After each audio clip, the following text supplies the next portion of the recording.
Tech, Twice Weekly, Episode 41.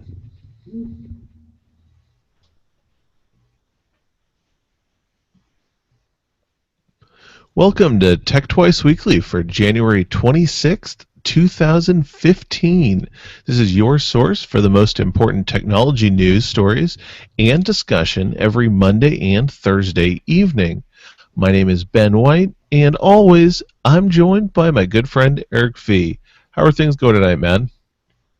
Pretty good, I guess. You have a good weekend? Yes, I did. Did you do anything of note?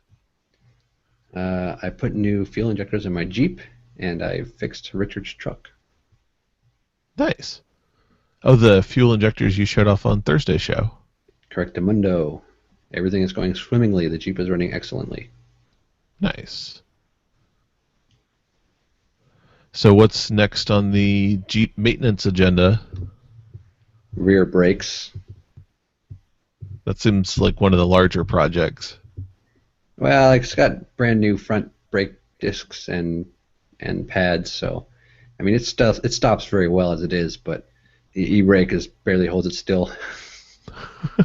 So new rear brakes. Yeah, not looking forward to that. Well, I will again extend the offer to always come over and distract you, because I certainly can't be helpful in a garage. I don't want you to help me. Well, that's good, because I'm not sure I can. All right, well, let's get into our stories here. So, starting tonight's news, I want to pause for a moment to honor the falling of a great American icon. Sky Mall has filed for bankruptcy.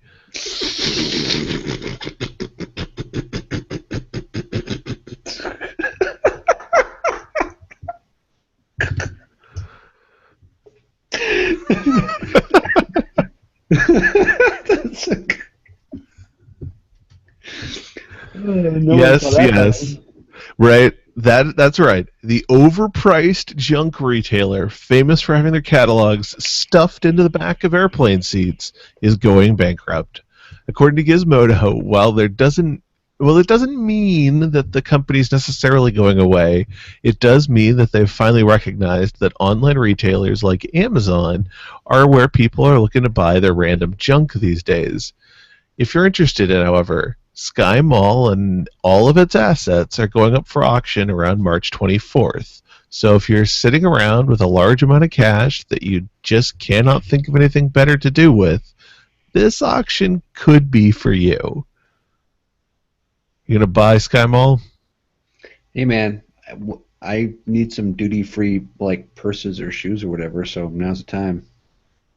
What about a toilet water bowl to feed your cat? Really?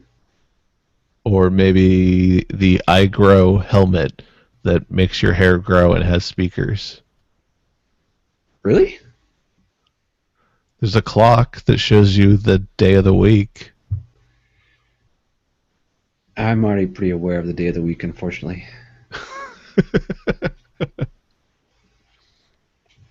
All right, well, a few episodes back, we covered a tool called Crouton that made it possible to run Linux on a Chromebook. Now, PC World is reporting that Google is updating the native Chrome OS to make running an alternate operating system on the Chromebook easier. One of the most direct methods for accessing an alternative OS that the newest version of Chrome OS will support is USB booting, allowing users to boot Linux or another OS directly from a USB thumb drive. Another newly supported option is SSH access, so users can install and configure a Linux OS to their Chromebook remotely over SSH.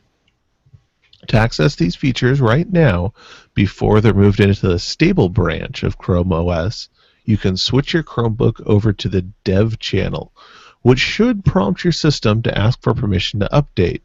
Keep in mind that when switching to the Chrome OS dev channel, it does require a full format of the system. Have you played around with any of this putting Linux on a Chromebook stuff since we talked about it? No, I was looking at Crouton today, like no joke, and I didn't even know about the story before I read it here. So, I mean, I'm kind of keen on the idea, but at the same time, I kind of don't feel like erasing my Chromebook just because I use it every day. So, yeah. But the idea of booting a USB Linux from a USB key is really cool. I mean, I could get a USB key with more storage than the Chromebook has already. You might even just have one laying around. I think I do. But it'd be great to have like a USB 3 one too, because it'd be really fast.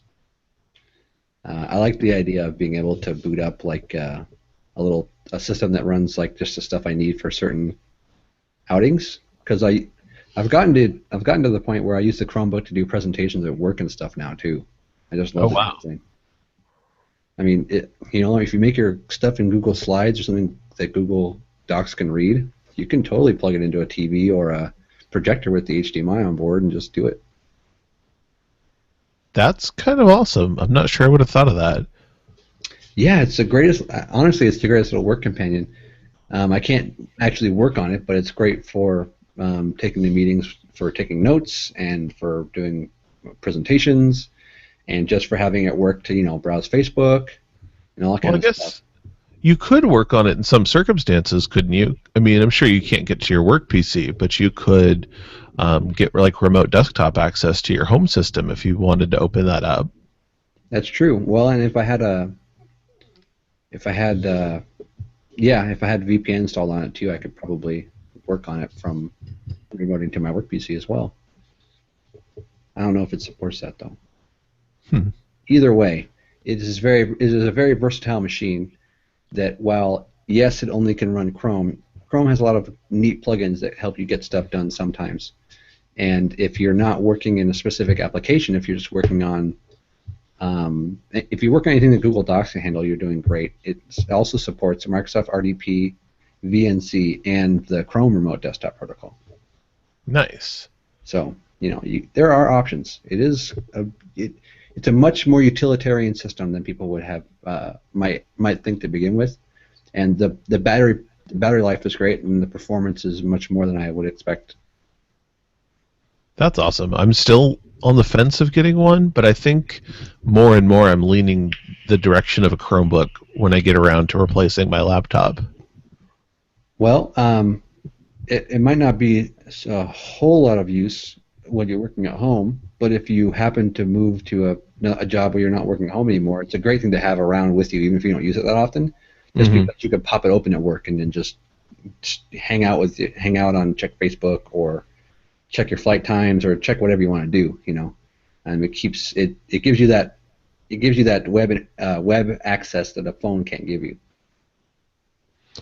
Definitely have to keep it in mind.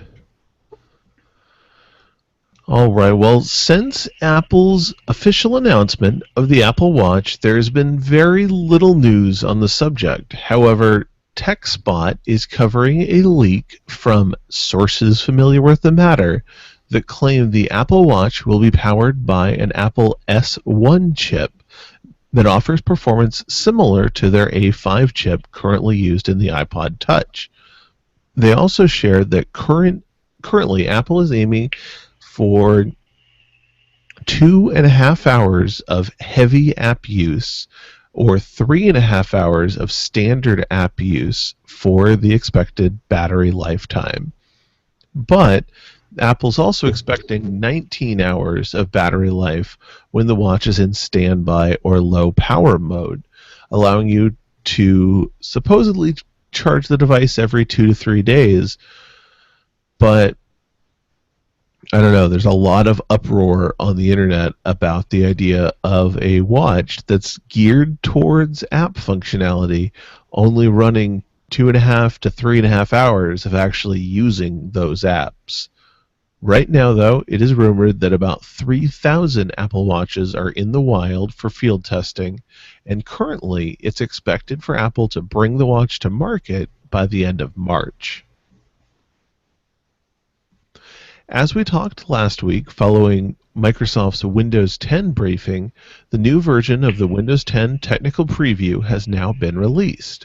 According to Engadget, the newest update includes adding Cortana to the desktop. If you're unfamiliar, Cortana is Microsoft's answer to Apple's Apple's Siri, and Google's Google Now personal assistants.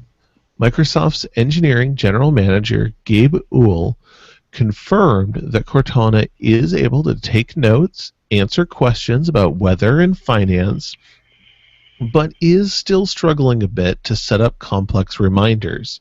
However, this is still a technical beta, so hold your judgment at least until Microsoft announces Windows 10 has entered public beta. What do you think of these personal assistants? I mean, do you use the Google Now personal assistant much? I use it for doing reminders and timers, which it's helpful, but it's not the most amazing thing. I have some reminders set up through IFTTT as well. I have purchased, but don't know when I will receive the Amazon Echo. So I'm looking forward to seeing how that works. Ooh, that's right. I forgot you'd mentioned to me that you actually got your invite to buy one. Yep, it was $100. So it wasn't nothing, but at the same time, it wasn't really that expensive. So I'm hoping that I'll get it sooner rather than later, and I can give a good feedback to the show. I have heard from some of the other tech pundits out there that the couple of things they're really happy with using their Echo for is grocery lists and music, because it's tied into the TuneIn app service for radio. Groovy. Yeah, I'm looking forward to giving it a shot for all those types of things. Awesome. Well, now I'm looking forward to you getting it so I can see if I get to laugh at you because it sucks as much as I think it will, or if I just feel sad because I didn't get in early. Well, worst case scenario, if it's not useful, I can still set it up in the garage and have it as a little music player. That's true, actually. That's a great point. And yeah, it won't be $100. It won't be worth the $100 I spent, but at the same time, it'll still be better than nothing. Hey, you'd probably be buying a stereo to put in the garage anyway, right? Yeah, I mean, I was planning on putting some half decent speakers in there, but I mean, this thing will probably do fine.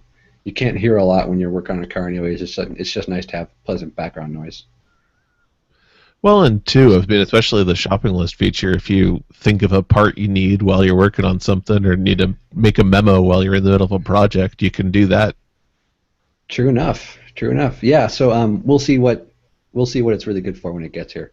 I haven't got any updates on its shipping date or expected time, so we're kind of in the blue right now, or in the whatever. All right. Well, T-Mobile has been busy lately shaking up the mobile industry. And now Android Central is passing along information on their newest service called Score. Score, with an exclamation point, is a $5 a month program for postpaid and prepaid customers, which allows them to upgrade for free to an entry-level smartphone after 6 months, or earn an even bigger discount on mid-range to premium smartphones after 12 months. This might not sound like much, but it can add up. Some examples T-Mobile provided included paying $30 into Score, 6 months of time subscribed, and then this would earn you the Alcatel One Touch Evolve 2. And sure, maybe you've never even heard of this phone. Okay, I know. But the other example they gave is that after subscribing to Score for a year, $60, you could upgrade to the LG Optimus L90 for free. Or if you're really looking to get into a high-end smartphone, the Samsung Galaxy S5 can be picked up for $40 off, plus the $60 you've already paid into the program counts towards the purchase. Or the Nexus 6 and Note 4 can be had for $90 off, plus the 60 you've already invested into the service. So, if this is worth it, you really have to decide for yourself. Are you the sort of person who needs a new low-end smartphone every 6 months? Maybe you're really hard on your phones and you just turn and burn them. Maybe this is for you. It's not that bad of an investment. Personally, I tend to invest in a relatively high-end phone and sit on it for a year minimum, sometimes two. I'd like to say I sit at a phone for 3 years, but until the Nexus 5 came out, there really couldn't justify sitting on a phone longer than 2 years because the changes were so drastic. But going into year two with my Nexus 5, perfectly happy with it. Couldn't even imagine needing to upgrade.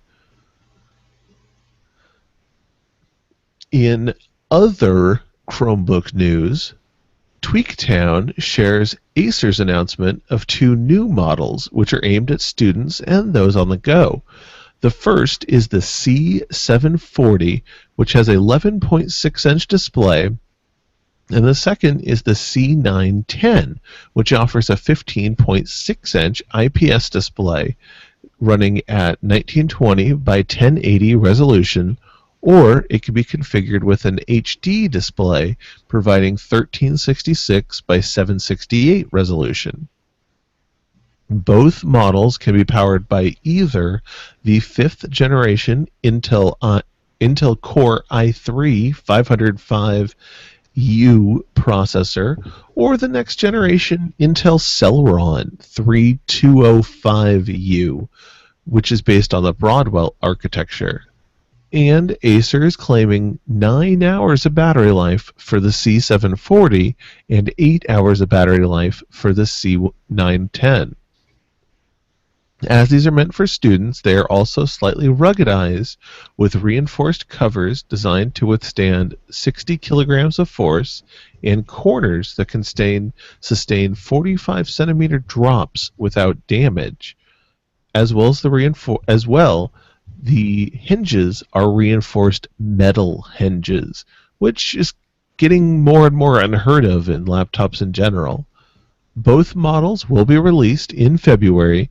The C910 will be offered with a 16 or 32 gigabyte SSD and 4 gigabytes of RAM starting at $299.99, while the C740 will be available with a 16 gig SSD and either 2 gigabytes or 4 gigabytes of RAM starting at $259.99. What do you think about these new Chromebook offerings? Do you think you're in the market to upgrade? Well, not yet. I'm still pretty happy with mine. I will say I like the fact that they're also Intel processors. They're based off the new Intel stuff, so that's cool. And I love that they're cheap and ruggedized, and those battery figures, I wouldn't doubt them at all. My little 3-cell Chromebook, I only need to charge it once every few days. With sporadic use over the course of a day, it does really well on battery. And so, I mean, maybe next year, if I am in love with it, I might have to pick another one up. Who knows? It also, sorry, I was just going to say that these are definitely something I'd be in the market to buy for a Chromebook. Yeah, they sound really nice, and the price point's good. And I will also say that based on the previous Chromebook article we talked about, if the whole booting OS over USB or installing extra operating systems on it becomes a really nice feature, I think that this is going to increase the selling point for these kinds of devices for enthusiasts who want to have a little highly efficient and attractive laptop that they can boot Chrome OS and have all that sweet battery life, or they can boot another OS for getting a little bit of work done here and there. I'm excited. I love Chromebooks. I bought one, and now I'm a believer. That's awesome. That's really awesome. One last thing I will say about Chromebooks before I let this go is that if you are tired of having to do your parents' tech support and all they do is watch Netflix or check their email, then a Chromebook is right for them. with the default stuff installed and everything, it is no maintenance, no problems. It will sync pictures off your phone or your camera to Google Photos. It will do all the kind of stuff you do with basically just in Chrome, but it just does it really well. There's OS updates happen automatically. When there's an OS update, it'll install it when it shuts down. It boots up really quickly, so you can just shut it down and start it up whenever you want. It's just they're perfect for parents, I swear. That's good to know, because there's been a couple of times my parents have thought about getting a laptop, and usually I find alternative solutions for them because I know I don't want to troubleshoot it. But that's good to know if they ever need one for traveling. Yeah, I'm actually trying to suggest my dad to buy one, so because he has problems with his computer, and I'm hoping that Chromebook will solve most of those. Nice. All right, well, that's the end of our tech stories, bringing us down into tech toys you wish you could buy. Now, this first one, this is kind of interesting. I'm a big fan of Leatherman in general. It's a local company, so I feel good about that, but it's also just good quality products. And the new product here from Leatherman, covered by Mashable, is a wearable multi-tool. Basically, Leatherman is looking to cash in on the wearable trend, and I think they've made a pretty good entry here. The new wearable is called Tread, and it is a bracelet made of 1724 stainless steel links. Basically, you can customize this wearable to have the tools that you need based on whatever you're going to be doing. Each link provides 2 or 3 functional tools, and the whole bracelet can give you up to 25 usable features. The device comes in brushed aluminum or anodized black aluminum. And I guess probably not aluminum, but steel most likely. But anyway, what do you think of this manly take on the charm bracelet?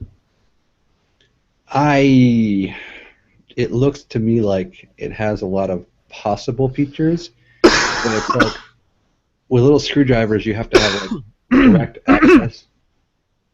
You have to have like direct access to whatever you're working on, and it just seems to me like it has way more promise than it could possibly deliver on with such little tiny tools. It's like you'd probably be better off just keeping a socket set or a Allen set in your car.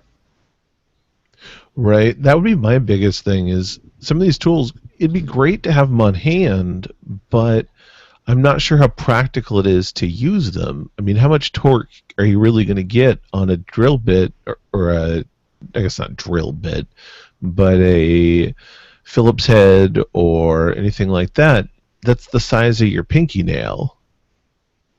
Yeah, I'm not sure. I think that it's kind of like, I don't know. It looks a little bit gimmicky to me. I do kind of like, I mean, speaking of gimmicky, one of the attachments you can put on is a watch face, so you can turn this into a watch band with the functional tools as the band. But I don't know. I mean, some of these things are like hex heads, and where are you going to get the torque to actually twist on this? Well, I think it'd be okay. I don't know. I mean, think about taking, a square thing to a bolt you need to take out. I just don't understand. And maybe I'd feel differently if I could get hands-on with the product. What's the price for this thing supposed to be? Right now, I haven't seen a price referenced, not on Leatherman's site or in the Mashable article, but it's set to come out later this year, in summer of 2015. So right now they don't have any pricing information, but I'd say probably depending on how they do it. If they let you piece by piece it, you'll see some different pricing than the pre-made bracelet where they decide what's best. I would expect a pre-made one. I don't know, what does a Leatherman go for? Somewhere in the 50 to $80 range. Depends. I mean, I have a Leatherman that's just like a knife and a pair of pliers, so it's not, that was a cheapy one. But I've also seen them come with all the tools. They can get a little bit expensive. We'll see. I would like to get hands-on with one at some point, and maybe I'll stop by their outlet store that's out by the airport and check them out. I'd like to feel. I'm going to stay open-minded. I think I might feel differently seeing someone demo to me how this could be useful. Yeah. That being said, I'm not getting a watch face for it. You got it in the Pebble, right? I do. I have the Pebble Steel, which I've been incredibly happy with. Yeah, man.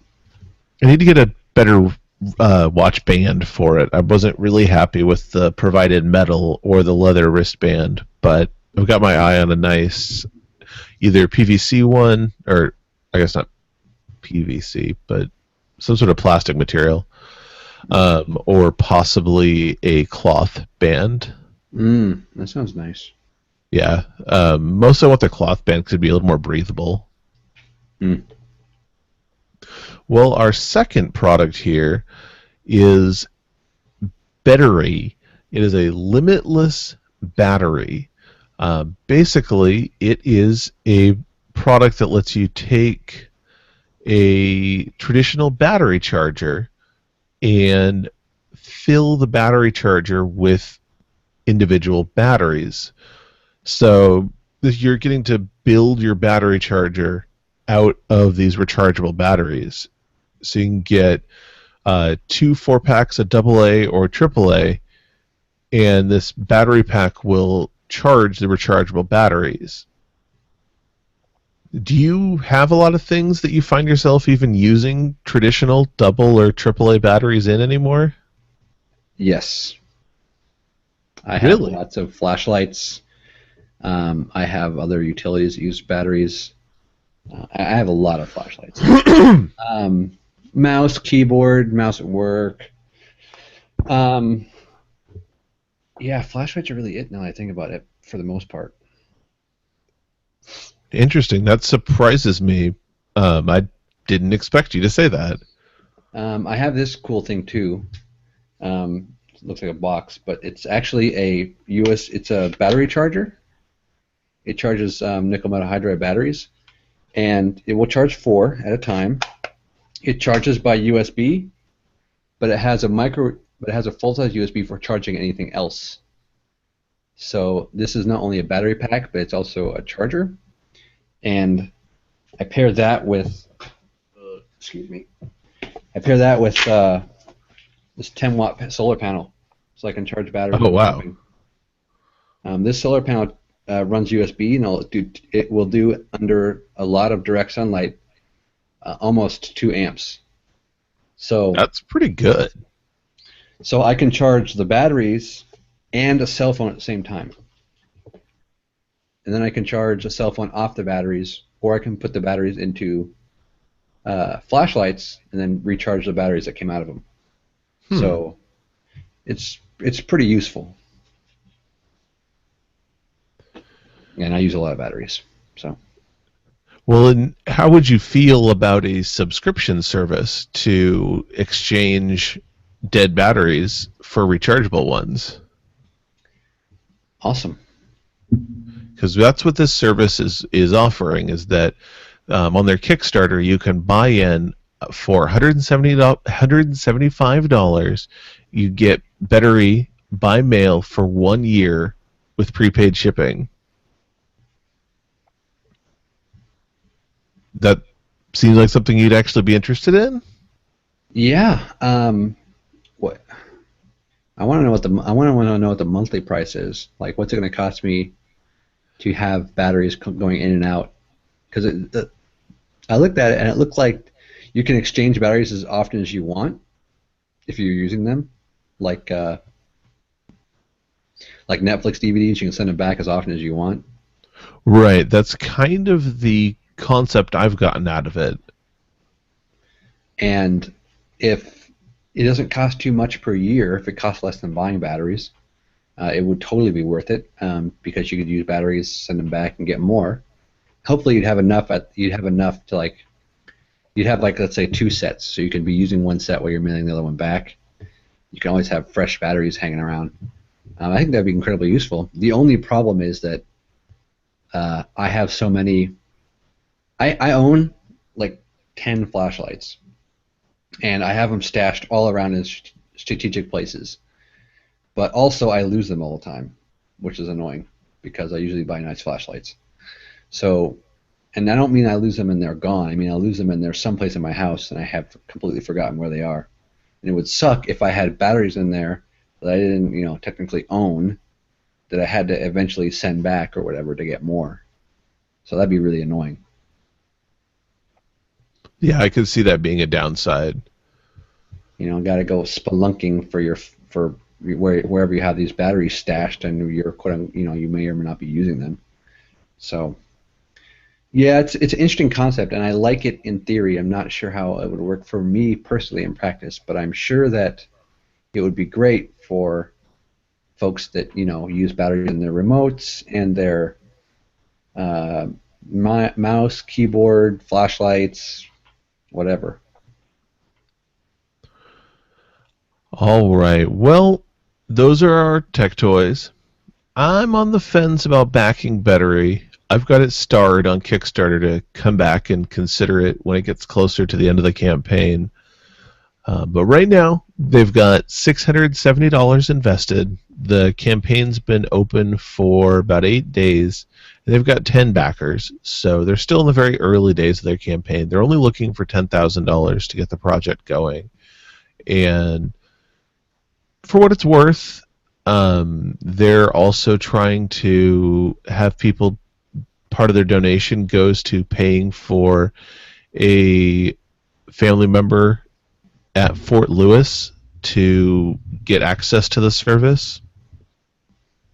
So that's something. They're trying to support the troops, I guess. It seems awkward to me to tie that in with your Kickstarter campaign, but that's what they're doing.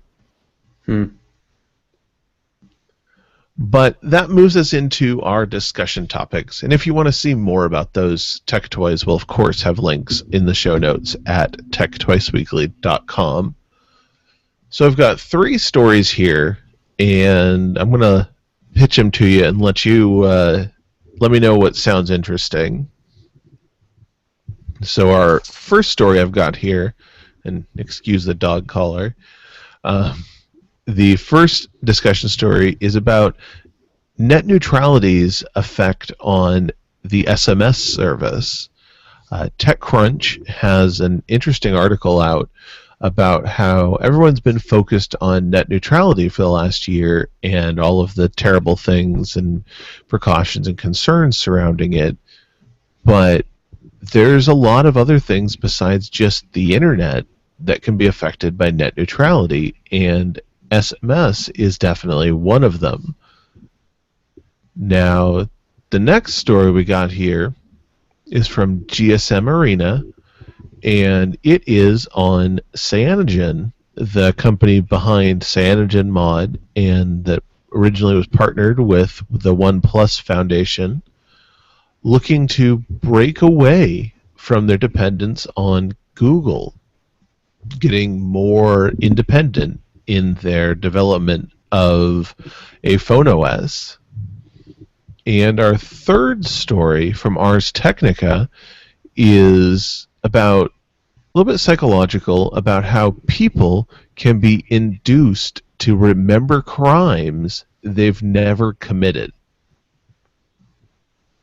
I don't really know what the first one's about. I didn't read the article on TechCrunch about SMS.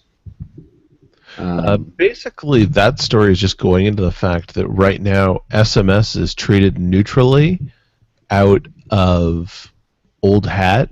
There's no actual rules in place for the fact that it's handled neutrally. And technically, if net neutrality were to become a problem, SMS could have difficulty being passed from carrier to carrier to complete message delivery. Because at the end of the day, it is just data. Maybe. I know that SMS is a little bit different than IP data on phones, and that it's part of the GSM standards. So I'm not sure about that. I will say that Cyanogen looking to break from Google is ridiculous. Sorry, but this is like little man with a big dream type thing going on here. As much as I can say that CyanogenMod is cool as an alternative phone ROM, the idea of not having straight up access to Google services the way I do with any other Android phone is like, well, I mean, that's why Fire Phone is an annoying POS, and the reason why Amazon tablets are annoying to own is because you can't get access to the same applications and the same environment that you're used to. And by removing connectivity to Google to Google Play services, it's like, well, then what? I might as well use a Windows phone or an iPhone or a Firefox phone, because if I don't have access to the googly part of Android, then it's kind of just a phone. And alternative app stores are scary at best. Right. I mean, we already have the Amazon App Store for Android as an alternative. How much more diluted do we really want the App Store front to get? Yeah, exactly. And there are plenty of like little app stores out there run by different people and different groups and stuff. And I'm just thinking, like, I wouldn't want to use any of those, so why would I want to use CyanogenMods? And without having access to Google Play services, well, I wouldn't have integration of my Google Voice. I wouldn't have integration of Hangouts. Would have integration of a lot of stuff that relies on Google Play services. Any games that use Google Play game stuff for connecting with friends and all that wouldn't have access to those. It's like I think that's ridiculous, honestly. Yeah, I mean, according to the article on GSM Arena, they plan to not be based on some derivative of Google in 3 to 5 years. And they plan to break away from Google Play services by creating their own app store within 18 months. That doesn't sound super awesome at all. I mean, I'm not going to doubt the fact that they could come up with a pretty interesting offering, but at the end of the day, my email's in Gmail, my contacts are in Google Contacts, my calendar's in Google Calendar, and if I don't have access to those services, I'm not going to use your service or your OS or phone or whatever. Well, not only that, but haven't you bought apps on Google Play Store? Yeah, I am invested into that ecosystem. So it's like, yes, I mean, I'm not saying I would never buy or use a phone that's not Android. I'd be up for it if it was enticing enough. But it's like, I don't really see how Android without Google is enticing. Like, I like Android, but it's not necessarily perfect. And one of the things that keeps me roped in is the googliness. And without that, I don't really see a reason to use the Android over like Windows Phone or something else. It's like, yeah. To me, I mean, and we know from some previous talks that I'm also interested in the Firefox phones just to see what that's about. But if without Google, it's like, well, I might as well buy a Firefox phone or something, or a Ubuntu phone. Yeah. My honest biggest concern is if they're going this direction, are they going to continue offering the customized ROM downloads for the public, for Jelly Bean and the different custom ROMs that currently they develop independently? Is that project going to continue, or would that be shut down?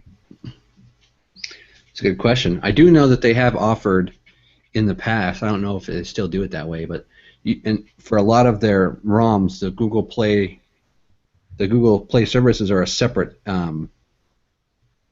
package that you install on top of the ROM after the fact. So you can, because I remember back in the day, you could get CyanogenMod ROMs without Google Play services, and of course people were like, well, why the hell do I want to do that? But still. Yeah, they had to be broken out separately after Google sued them for redistributing their copyrighted content. Yeah. So I don't know. I really think it sounds like a huge waste of time, money, and resources. And honestly, I think that Cyanogen Inc. or whatever has been going in the direction of like crazy for a while now, though.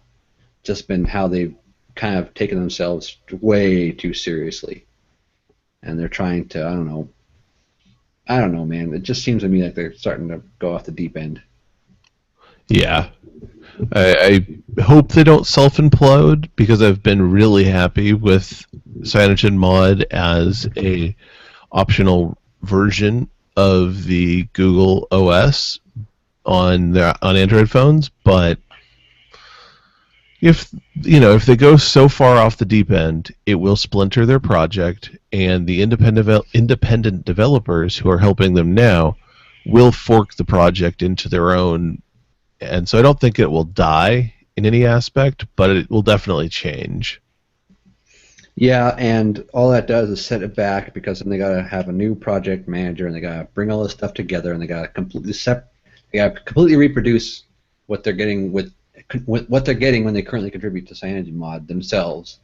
And it's like, because I mean, I don't use a custom ROM, but I used to use them. I used to use custom ROMs. I have had multiple phones with CyanogenMod, and I was also at the time very happy with it. And it would suck if someone couldn't come along, say, I want to get that cool mod, man, but I want to use Google stuff too. I don't know. It just sounds to me like, from the article, them kind of complaining that Google Now is special is like, well, yeah. And? Right, it is special. It's special because people want to use it. Well, yeah, I mean, and Google Now does have some cool features, and I do use it. So it's like, I don't know, man. It just sounds to me like it's a waste of time, energy, and money in that fact too.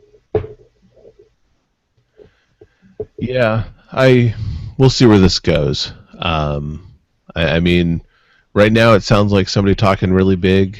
Hopefully they get themselves figured out, and who knows? Maybe in a year from now we'll be running CyanogenMod phones and be laughing about how ridiculous we were for criticizing it. You never know. It's very possible. I'm not optimistic on the idea. Yeah, I guess we'll just have to see. All right. Well, that's going to draw the show to a close for this Monday evening edition. Anything you want to share before we get out of here? Tonight I will be posting up Pro Slackers After Hours, Episode 7. You can listen into our interesting conversation about small houses, RVs, and the like at proslackers.com/afterhours. Yeah, I think we had a pretty good episode last night. I was really happy with how well the conversation rolled. Yeah, me too. I think it was very fun. Excellent. And that shows every 2 weeks, Sunday evening, right? Correctamundo. And we are looking for guests. If you would like to star on our informal conversation joint podcast on Sundays, let us know. To TechDesk Weekly to get a hold of us. You can also drop an email to me personally, cogs@proslackers.com, and we'll get you invited to the event. Excellent. And yeah, if you want to hit the show up on email, feedback@techtwiceweekly.com. Feel free to reach out to us for Pro Slackers too. I mean, I'm happy to pass any communication on to Eric, or hit us up on Twitter @TechTwiceWeekly, and of course Facebook TechTwiceWeekly. Love to hear from you guys. If you have stories you want to share, if you have feedback on stories we've covered, let us know, or feedback on the show in general. I'd love to know where we can improve. Anyway, with that being said, we're going to go ahead and get out of here. We'll be back Thursday evening for another round of tech stories and discussion. So with that being said, have a good night, everybody. Thank you for listening. We'll catch you Thursday.